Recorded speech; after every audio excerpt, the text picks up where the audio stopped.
নির্বাচনের পরে আমরা করবোটা কি?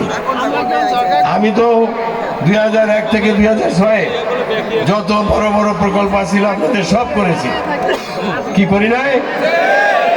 কাজে এখনো আমাদের কাজ বাকি আছে। আমাদের এলাকার শিক্ষিত যুবকদের জন্য কর্মসংস্থান করতে হবে, হাসপাতাল করতে হবে, ভোলার থেকে বরিশাল হয়ে ঢাকার সাথে যোগাযোগ ব্যবস্থা করতে হবে। এইটা আমাদের অন্যতম প্রায়োরিটি।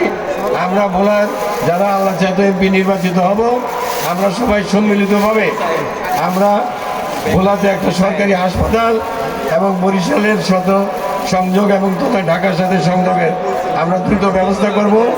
আপনারা জানেন 1991 সালে বেগম খালেদা জিয়া যখন প্রধানমন্ত্রী ছিলেন, তিনি বরিশাল হয়ে ঢাকাতে যাতায়াতের জন্য আমাদেরকে ব্রিজের জন্য দিয়েছিলেন।